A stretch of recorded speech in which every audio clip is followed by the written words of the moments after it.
Netherlands, and thank you all for being here.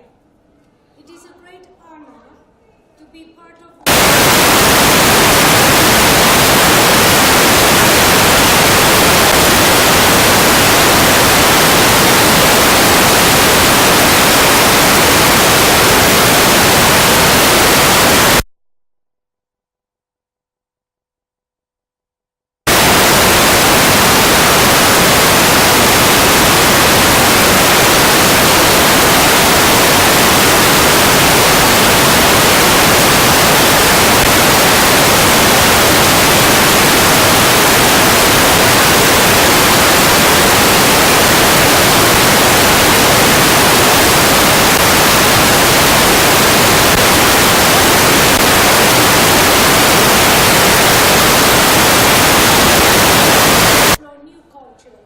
travel around the world, meet new people, and learn from their stories. And this is my story. As a refugee, I slept on the streets, I begged for food, and I took home moldy hair, bread, where my mother removed the mold and put some water and sugar in the little holes. And we were grateful and happy for this meal for the entire day. But despite the circumstances, I never lost my dignity and decency as a human being. I had very harsh challenges and experiences through my life. In school as a child or as a teenager, I was called by the other children and adults the dirty white. Not the pure white, because I am not. I was spitted in face, I was beaten, and I did not have any friends at all. This puts me on the side, and as a child, I thought that I am not worthwhile. I was ashamed of my family and of course of myself. As I was always alone, I started looking at the children from my childhood and school at a distance. And I said to myself, they have the problem and not me. And that I would prove them that I was not their problem. I started to fight to show to everyone that I was a human being like them. All my life was about fighting and surviving, also as a teenager and as an adult. After all, once you are a refugee, you always be a refugee. As I was Angolan and white, not pure white, but a dirty white, it was not my duty to be nowhere. I should go back to my own country. In some situations, I was invited to birthdays, parties, but their intention was to make fun of my appearance, and I was actually not really welcome. I just stood up in corner, dressed up as a boy comparing with the other girls. I did not feel myself comfortable. But from all the experiences, I started to teach myself lessons and the power of believing myself, surviving and fighting and following my dreams. I learned to have hope. I learned to respect and be respected. No one can make you feel inferior without your consent.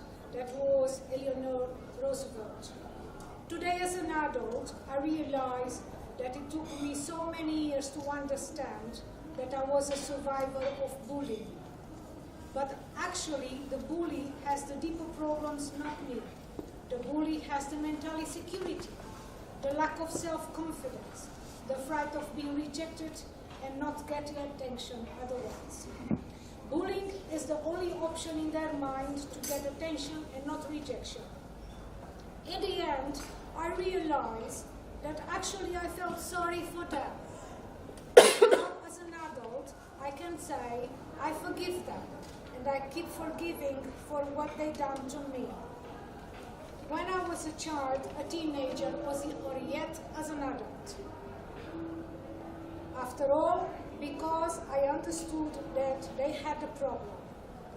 And actually, being bullied made me strong, made me fight for life, for my dreams, for my freedom and whatever it comes in front. And this is the result. Who I am today, thanks to myself and thanks to all the experience of my life. This is what I wanted to share with you, and I hope that my message to you is taken as an example, as an eye-opener, to see the bullying issue from both sides. Yes, I was a victim, and yes, I experienced very harsh and tough situations, and still do now and then. But now as an adult, I think that nobody wants to talk about being bullied. Everybody hides it because it is a very delicate topic. But if we are really willing to find a solution for this matter, I think we should start asking ourselves why the bully chooses to be a bully, why the bully does not want to be the victim. That is my question from me to you. Today, I am in the Netherlands. I come here by invitation, and I'm living here now for 12 years. I am grateful and honored for the chance to represent this country. I can tell you that these years in the Netherlands were tough years, with many challenges regarding bullying. But still, I am here. I took the initiative to come and share with you and to represent the Netherlands and the people who suffer in silence, and they don't have the opportunity or they are not strong enough to represent or come forward. I would like you to take this message to your homes and think about what you can do for it, to start new process, saying bullying from both sides. Before coming here, I contacted different organizations dealing with this issue so that they could share their stories and help me, but I did not receive any reply whatsoever. If we do not take action, this problem will continue to exist. I represented the victim, not the bully. As Dr. Martin Luther King said, I have a dream that one day this matter will go away. Every one of you, it is responsible for your own future, for your own success. I dedicated my success to the people who never believed in me. With trust and commitment to our project, we can build bridges between cultures and countries. Netherlands is my 15th country, the country of freedom, the country of tulips, the country of beautiful, pampered, lovely, smiley cows, the country of lots of water, the country with lots of cheese, Anne Frank, Van Gogh, Rembrandt, and I am grateful to live in this country. I would like to thank you all for your presence, and special Dr. Arben Aurora Sukai Sasai for inviting me here and giving me the opportunity to tell my story. I hope when I finish that you, when you go home, have a look into yourselves, to your childhood, teenagers, and as an adult, and see the bully from both sides, not only from one side. However, yet, I repeat it, I represent the bully, the victim. I would like to finish to say thank you so much to Your Majesty, Your Excellencies, dank u wel, and thank you all of you for being present here. Thank you so much.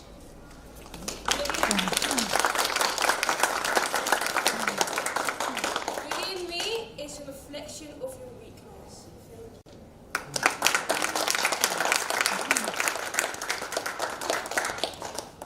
Thank you very much. I believe we will. Journalist. I work with CNBC in London. I've been a journalist for about 8 years. Before CNBC, I was at the Financial Times, and before that, I was at Reuters. I've spent pretty much my entire life just being a journalist, so there's not much fancy things to add to that. So let's start. Maybe because it's a smaller group, what we will do is probably take 10 minutes each to give our views. And then afterwards, we'll open the floor. We can, I'm sure you guys have a lot more to add to youth and social media. Everybody has a story. Everybody has experiences to share. So we'll pick up from that, and then we'll take it from there, if that's okay with everyone. So if I'll leave the floor to you, let me just pass this on to you. Yes, please.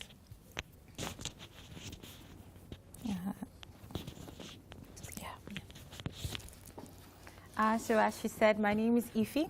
It's a very long name. It's Ife Noir, and it means precious. So I'm very proud of my full name, but I know it's a bit of a jawbreaker, so I will just give it as Ify. Like she said, I've had a very, at a young age, I've had a lot of experience in different areas of business.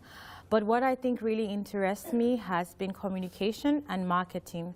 And for now, I am a digital marketing specialist for a very respected business school in Belgium. It gives me the opportunity to sell programs to people my age and get them to study. And now I ask myself, really, why do I spend 8 hours getting paid to Facebook and to tweet and to Instagram and to make posts on LinkedIn? I'm sure 5, 8 years before now, there were no jobs like social media manager or Facebook account community developer. It's because in the age and time that we are, technology, digital has really grown, and it's something that we cannot do without.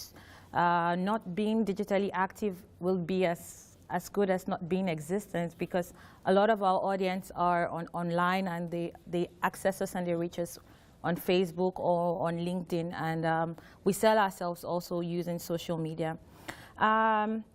Really, I would just give a brief experience, my own experience, how I fell in love doing things digitally, because I actually studied languages, and now I'm a digital marketing specialist. I come from Nigeria, and I joined an organization called ISEC in the university, and in ISEC we travel the world. We want to change the world by, having projects and doing internships in different countries. How do we do this? We have a microsite where people put their profile, their CVs, and then international organization says, oh, this is a good candidate, we want to hire them. Or an NGO says, oh, this is a good candidate, we want them to come to my country to be involved in a project. And I was responsible for West Africa, for projects called the Africa and Me project. I was I was responsible for getting students in Europe to come to Africa. How did I do that? By making campaigns, making posts, telling stories, using images creatively. And then I realized, really, this is something that we can use to change the story of how people see other people, how people embrace other people, and how people value cultures and diversity in the world. So really, that's my introduction to how I got engaged with digital and how I got creative in social media. Okay, that's brilliant. Thank you. It's quite annoying that we have to keep passing the mic to each other. Just picking up from where Ify left, ever since I joined journalism, I think my first job in journalism, I was probably the first one in my class to start a blog, and that was really the year when when blogs took off, because nobody really knew what a blog is. So I called my blog Women Live, and I started writing about a lot of things. I'm originally from India, and if a lot of you know the Indian religion, Indian customs, there's a lot of prayer, and we pray to goddesses in India quite a lot. But I would always get really upset about the fact that we pray to goddesses, but when it comes to our own women, there is this patriarchy that sort of wraps us around. And I somehow felt that there is no balance. We fast for 11 days to pray to Goddess Durga, but then when you walk down the road, there will be somebody whistling at you. And that's something that always annoyed me, what bothered me. So I decided to write quite a lot about it. So I started writing, and it's very slowly over a period of time, I realized that I was gathering a lot of opinions, some very good, some not so good. I remember writing a post about house husbands and asking people, why can't we have house husbands? We've got housewives. Why don't we have a concept of house husbands? And trust me, that did not go very well. I got a lot of hate posts from people saying, I should probably know what my place is. But anyway, that kind of brought this new sort of trend in front of me, that people are reading what I'm writing or what other people are writing. That's a few years later. Twitter was launched in 2006. Everybody was very, very happy about Twitter. That you could express yourself in 140 characters. You could put a picture. You could share a link. Same thing happened with Instagram. But what was the best part was there were a lot of young people coming together on all these platforms. A lot of young people coming together to speak about issues that they thought were very important. And it just took off from there. I mean, if you remember issues like The Arab Spring, that happened on Twitter. In India, when Narendra Modi was running for Prime Minister, the entire country came together to tweet. There were so many hashtags. People who were not living in India started tweeting. There was hashtag Rahul Gandhi, there was hashtag Narendra Modi, there was hashtag My Prime Minister, there was hashtag Indian elections, and number of posts on that. So much so that a lot of Indian newspapers and TV channels had to start employing social media journalists, which was not the case probably 10 years back. A lot of what I do is social media. I'm a blogger and a market correspondent, so it's my job to ensure that we are constantly on top of our social media profiles. We use the right kind of hashtag, we use the right kind of trend, we use visuals to ensure that we get a lot of likes and retweets and clicks. And sometimes I just take a step back and look at data and look at analytics and see who's clicking. Who are these people who are clicking on my posts? Who are these people who are retweeting? What sort of stuff is retweeted the most? And I realize it's the young people. It's people in the age group of 18 to 25 who are absolutely very active, who are very, very active. They want to know what's going on. They want to express their opinions, and they're not scared. They're not scared to say, the most recent example is Donald Trump. And I don't have to say much about him because we know very well that suddenly Twitter has become everyone's platform ever since President Trump has been started tweeting. And the hashtag not my president has been going viral everywhere. People are not scared. People take minutes, within seconds, they take a screenshot of a tweet that's gone out, and then that goes viral. We live in a world where we cannot hide. We live in a world where, and that's good.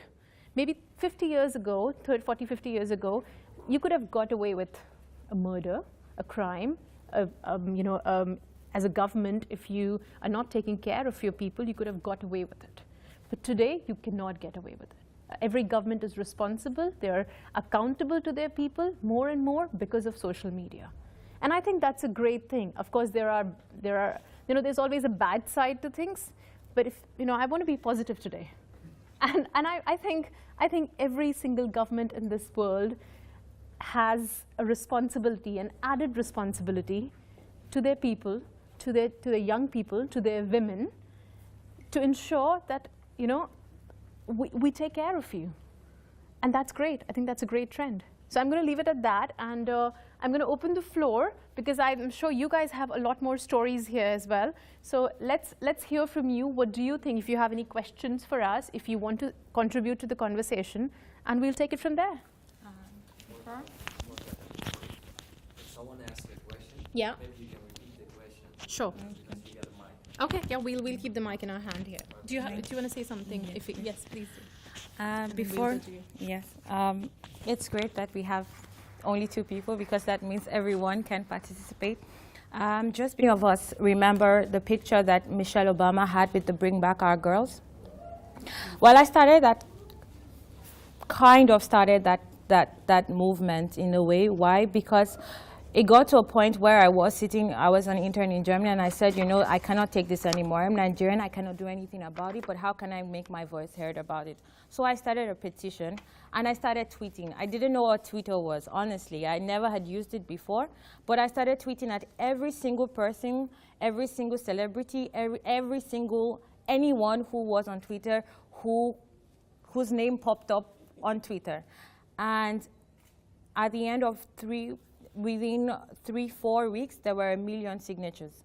And that was what really got conversation going in the UN.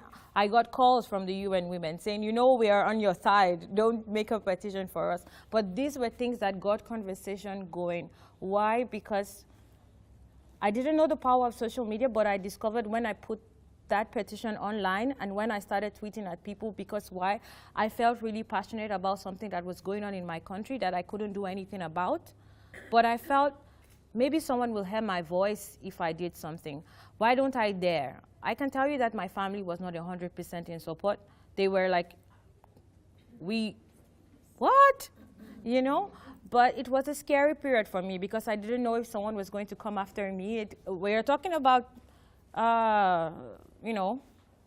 quite organized Islamic groups who are not afraid to show their faces. But then it was a question of what is more important? Letting this very important topic die down, or letting your voice be heard and letting people do something about it? So really, this is the positive side of social media. Yes, we can all say making important topics, getting public servants to accountability, or bringing people to justice. But then, of course, there are also bad sides to social media. Now we have cyberbullying. You put a picture online and someone just comes and puts a very nasty comment next to it. People are impersonating you. They're stealing your data. They're, things like that. Identity theft is on the rise. There are pedophiles and very creepy, weird people who go after young children, both male and female, online, trying to molest them. And there have been many children who have been kidnapped because of this. And of course, there's also sex texting, which is a big concern to a lot of parents, that their children are exposed to sexual behavior and sexual languages way early, before they should have hope. You would want them to confront these realities. As much as all of these are here, like she said, it's good to be on a positive note. But while we open the floor and we are going to discuss about really social media and how we engage with it and how we use it, it's for me, I thought it would be good to have this out there. There are risks and there are benefits. There are so much benefits. We have jobs. We have LinkedIn. People find you. Yesterday, I was in an interview and someone is offering me a car. Why? Because I have a profile on LinkedIn, and I can sell my skills. I don't have to be anywhere. I can have a Skype call and have an interview. But really, the question is, what are the limits? Where do we put the boundary to say, I'm social, but I'm not antisocial, I'm social, but I don't want to be too out there.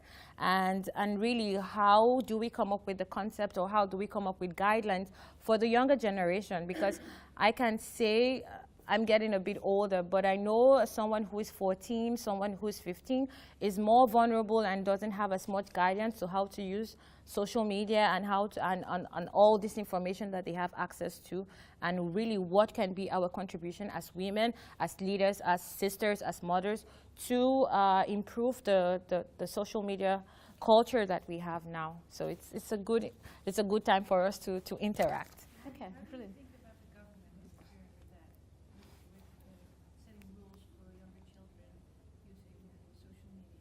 So she's asking now that, what are our opinions for government putting restrictions on social media for certain age group of children or youths. Do you want? Maybe you go, and then I'll take it afterwards. Yeah? Okay. Go for it if you have Well, something in my course of work, I work with Google. So it's quite interesting because there are some people who consider it the data thief, and there are some people who consider it, who believe in, there's the Google saying we don't do evil, and we try, or at least while I was there, they really tried not to do evil. Yes, there is a risk of interference, not just from the government, even from corporate organizations on data, on putting restrictions. And this, for me, always comes in the question of your human rights. If we come up with a law or we come up with a guideline that restricts access to a certain age, the challenge will be who is verifying the age. So for example, I can open my phone and I write I was born in 1970, and no one knows really if it's true or not. So while it is a good suggestion, it might not work if there is no enforcement, and that enforcement will not come from the government level, in my opinion. Really, it has to come from the grassroots, and that will be the schools and really the home. What are you, or what are we as mom and dad or sister, brother, as teacher, allowing people who are of a certain age grade, what do we allow them have access to? In my home, I have younger children. They're only allowed to watch Teletubbies and some other, children programs. But I know that if I'm not there, or if their mom is not there, the remote is there. And sometimes mom is not very careful not to cover her hand when there is a code. So there's always some ideas around, you know, trying to limit access, really, because it's, like you said, access, but I don't 100% believe that it will be from the topmost level that access, limitation of access will be the most effective. I think it really has to come, and maybe I would take this from some of the sessions I've come from, intrinsic, really, from the home. So if you are the mom or the teacher and you are motivated, or you really strongly believe that the child of this age shouldn't have access to that, and you, first of all, you educate and say, you know, you really shouldn't be watching that, or you explain, and then you actually put into action things that will stop them from having access. Hopefully they don't go out to go and look for those things. I think, just to your point there, sorry, to your Yes, sorry. I think just adding on to what Ife is saying, there needs to be a lot of education out there, not just for children, but for teachers as well, for parents, for community workers. So, so I work with some children, some refugee children in London, and I teach them English and maths. And there are times when I feel some of them are really young, 8 years old, 9 years old. I'm trying to teach them maths and English, and they're very busy on their phone, on either Facebook or Twitter. And I ask them, how safety and security is taken care of? Because safety and security is not just physical, not just walking on the road and getting robbed. These days, it's a lot more than that. They have everything on the phone. One of them had a bank account, and they had one of these phones with fingerprint reader. And he was very happily paying on Amazon with his fingerprints.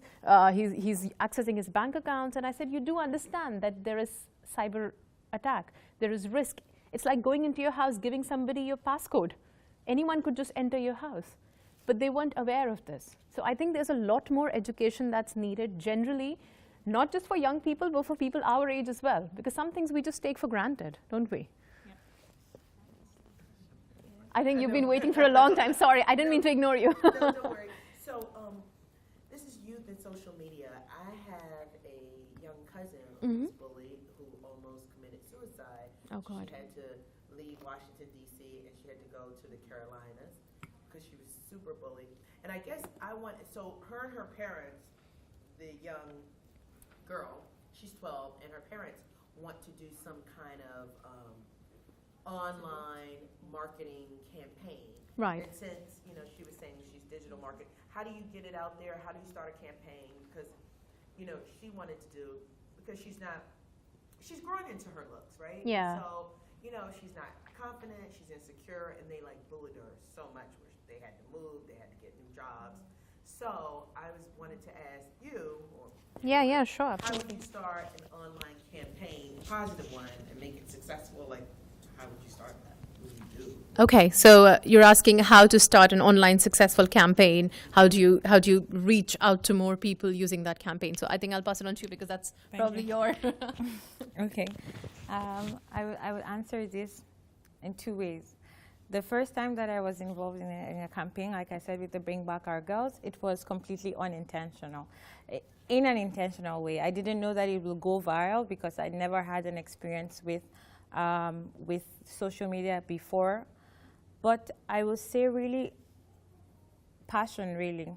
If you want to have a campaign and you really believe in what it is that you want to put out there, in a way, the people that you try to reach will sense that authenticity and will feel aligned to it. So really, I will say when it comes to any campaign that anyone wants to run, it's very important for there to be some sense of authenticity and for there to be a differentiator. Nobody wants to see a campaign that they feel has already been done or doesn't resonate with them. So for first and foremost, I think with your cousin's, your niece's case, this is a topic that really resonates with a lot of people. I know a lot of young people, if they see a campaign around someone who has been bullied, because many of them have experiences with cyberbullying. I had experience with cyberbullying. When I was tweeting at everyone, there were people who were tweeting back at me like, don't spam me, blocking me and everything, and then maybe some inbox, in-mail kind of responses. So I would say first and foremost, there has to be an authentic message, and then there has to be planning. So it depends on which medium she wants to use, and what category of audience will be impacted. So for example, because I work in digital marketing and I run campaigns every day, I would say you would have to, you as a family, you would have to first of all test within your society or your community. Share the idea with someone, or share the idea with a group, a church group, or a social group, or things that kept me going every single day, knowing that my marriage was falling apart, to the point I was a single parent, to the point that I ended up moving out and bought my own house. But the thing that kept me got me up every morning and made sure I went to work, paid the bills, made sure there was a roof over the head, made sure we had those motors, those boys' smiles every morning, and that kept me going. And it's funny when I realised when my marriage fell apart and I came and I ended up buying a house, and I was sitting with my mother and the furniture men had just gone. I sat there on my sofa and I said to Mum, childcare, okay? I'm going to be juggling childcare, working full time. Mum, what the hell have I done? I have just bought a whole lot of responsibilities, because my family was saying, move in with us. But I felt, no, I needed to carry on progressing with my journey. And I remember sitting there on the sofa with my mother, and my mother turned around and said, well, whose daughter are you? She said, I raised 4 children. Sadly, my father passed away when I was the eldest, and I was 13. My younger brother was 6 years old. My mother's first language isn't English. We live in the UK. And there was nothing we were without. So what happened with Callum, we moved in 6 months later. A lot of my family live over in the United States, and we went across. And there's a picture when we came back, and there's a picture of Callum jumping up, his feet off the ground, his hands out wide, and his eyes shining bright. And oh my God, he's gorgeous to this day. And this little picture was saying to me, Mum, I want to live life. My son has got vision impairment. He suffers with epilepsy. He has got spastic quadriplegia, which is a form of cerebral palsy. He has got dyspraxia, and he's got severe learning disabilities, all he needs to look after. But that photo called my son. Looking at that photo, you didn't see that. But sadly, going back into that room in the hospital 17 years ago, I loved my son, and nothing was going to change. But it was about society and the fear. So looking at that photograph in the Californian street, seeing my son saying, I want to grab life, being a parent is trying to work and trying to get the best childcare my son could get. It was a breeze with my elder son.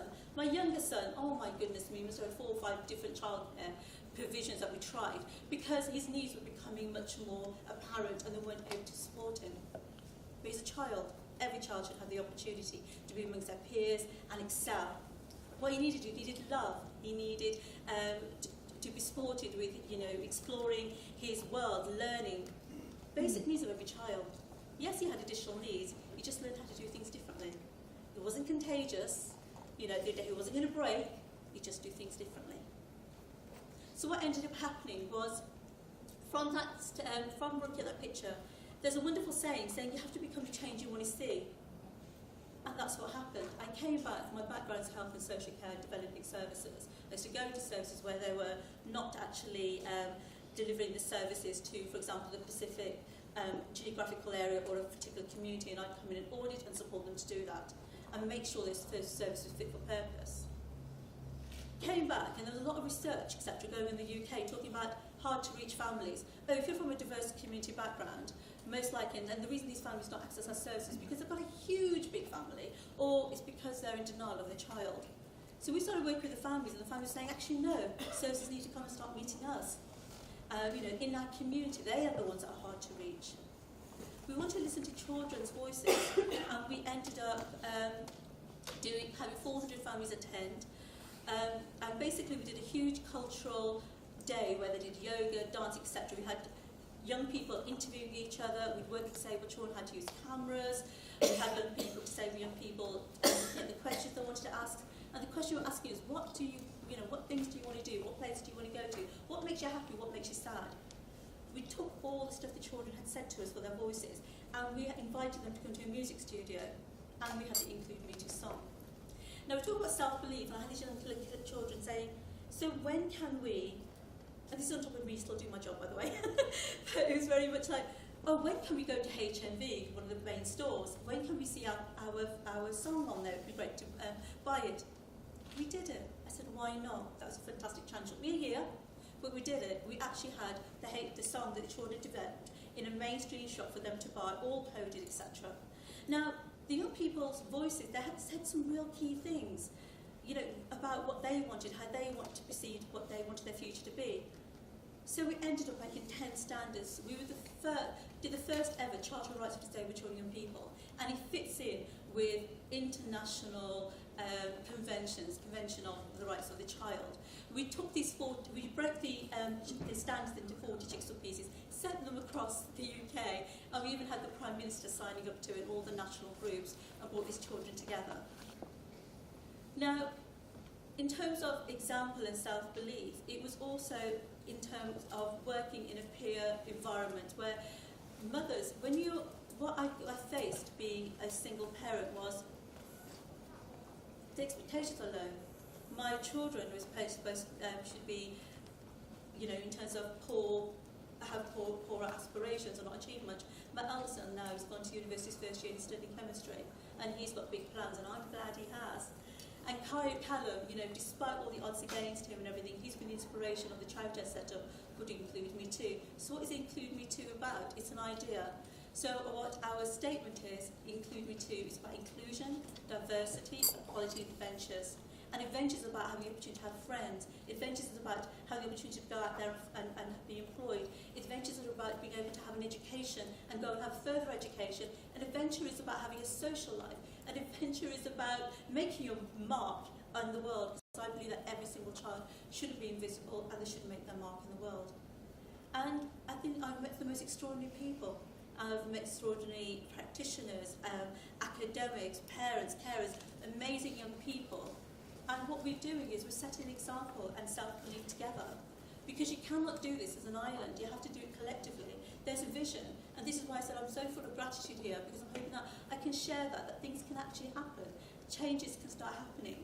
We're in discussions now with several countries about ensuring that we can strengthen what they're doing to ensure that disabled children and young people have a voice. We all have a responsibility. Many children, people are not born with a disability necessarily, something can happen in their life. Our population in many of our countries are increasing. That means most likely people are going to have an impairment. Surely we should be working towards having a kinder, more compassionate world. So yes, I stand here today and saying that at the end of the day, yeah, my heart is full of love, belief, excitement, adventure, and hope and faith. So thank you.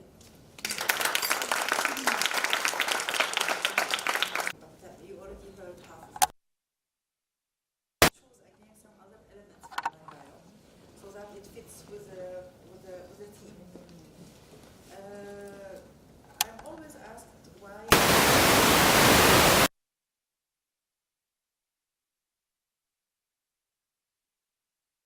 I would like to share this. If you have any question, you can write to any of the speakers that have spoken previously, so we could take the question. Yeah. So please, you can go on.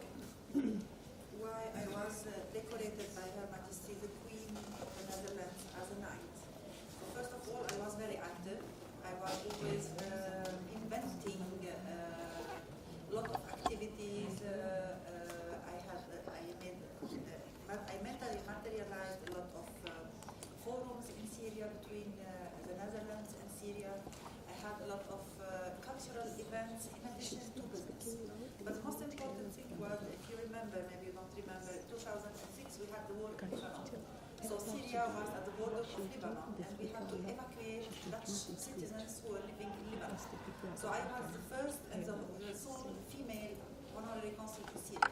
So we all had to go to the borders to wait for the Dutch citizens to come, to allocate special cars for them, buses, to find places for them to sleep and to feed them, and then to arrange for airplanes for them to be brought to the Netherlands.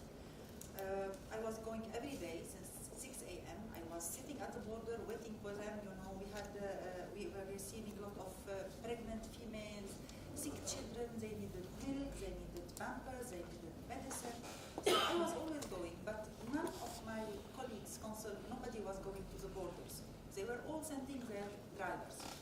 So once His Excellency's ambassador of the Netherlands in Syria came to the borders, and he saw me. He told me, Yasmina, are you crazy? Are you here at the border? I said, yes, Your Excellency. It's my job, and I do it from all my heart. But But he said, nobody will know if you don't come personally. I told him, when I do something, I do it from all my heart. It's take it or leave it for me. So if I took it, I have to do it the best way. And a few months after that, I heard that Her Majesty the Queen heard about the story, most probably, and I was decorated as a nun. So it always comes.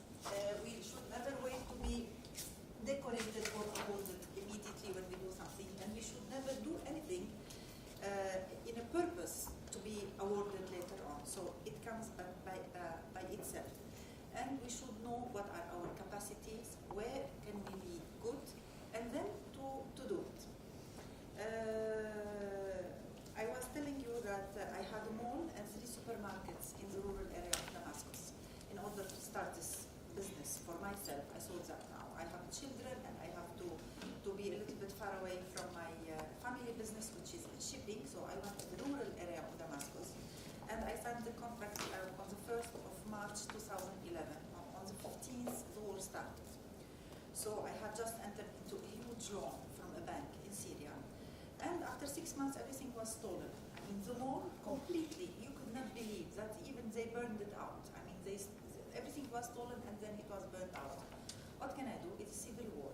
And of course, no insurance will cover it for me because it's force majeure. So no insurance will cover any losses during the war. So I had to sell my house in Belgrade. My mother is from Serbia, but my father from Syria, but I have the house in Belgrade. I had to sell my 2 offices so that I can stand up on my feet again. So we should always find a way to get out from the troubles where we are.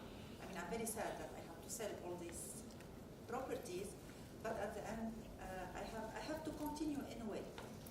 So when I was listening to you, I was totally the contrary. Since I was very young, I was always a leader in Scout, for example. You know, I don't know if it's because I'm very tall, but I was always a leader. You know, I like to be a leader. I like to be followed by people, or so it comes also. It's maybe it's in the culture. Maybe it's in the way my mother raised us at home. I don't know, but you have something. It's your self-esteem maybe, or your belief in yourself, which helps you. Despite all the obstacles and the huge competition in Dubai, you know, when I went to Dubai, I was just driving next to my son in the car, and I was looking at all those huge buildings. I mean, I used to come very often to Dubai, but when you come as a tourist, you know, it's fun, it's nice, huge buildings, nice coffee shops, everything. I mean, it's piece of heaven. But once you are there, you have to start your own business. Oh my God, it's full of sharks. It's satirized with everything. You know, what can I do in Dubai? Nothing. I mean, it's really satirized. That's why I spent 2 years crying.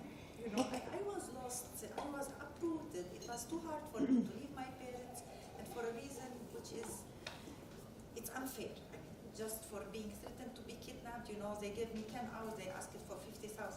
They were following myself and my daughter. So we had to hide, to move into 2 cars, and to run away out of the country.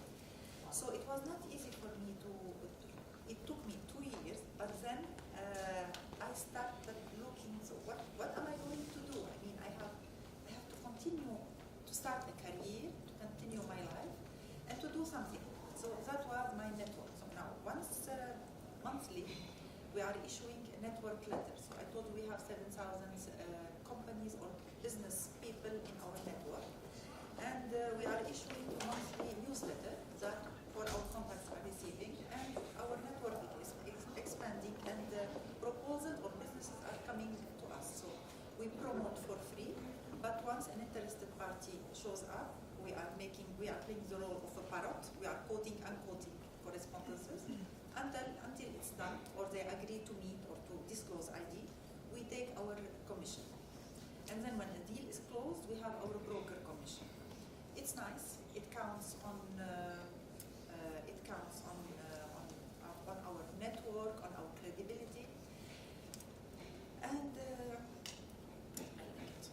I like it. It's totally different than I used to do, but you have to believe again in yourself, in your capacities, and you take out the best of it.